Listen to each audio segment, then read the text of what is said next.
Dziękuję bardzo. Ja powtórzę pytanie, które stawiałem poprzednio. Thank you very much. I will repeat the question that I asked earlier on.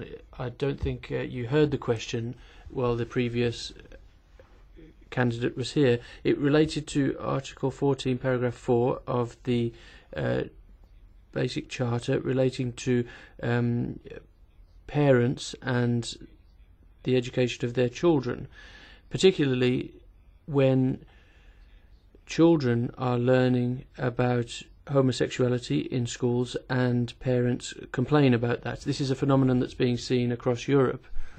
In at least 2 member states of the European Union there have been protests against that, in Croatia and Slovakia.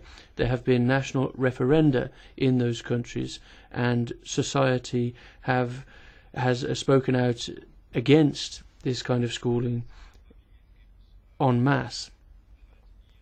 There are families that want to shoulder their responsibility to protect their children. My question is, how does the FRA respond to that? 2 minutes, please.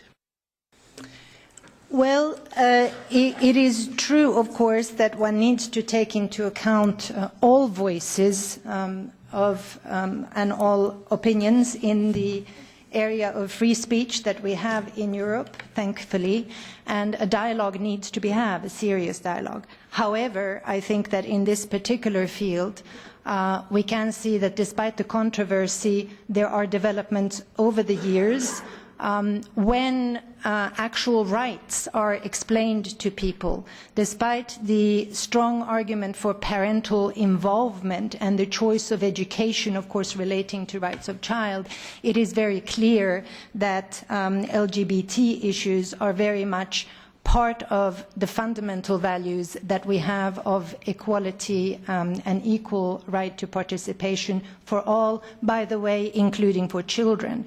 The environment for children in school has to be an open environment that is open to the existence and the acceptance of all, including minorities themselves.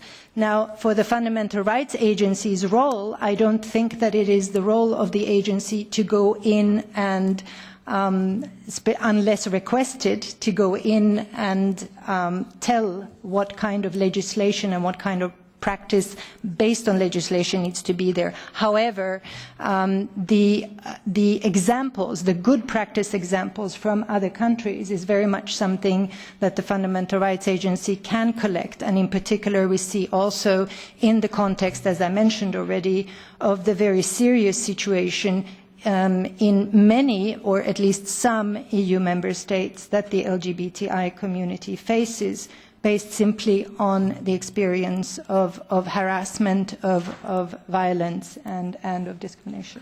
Thank you.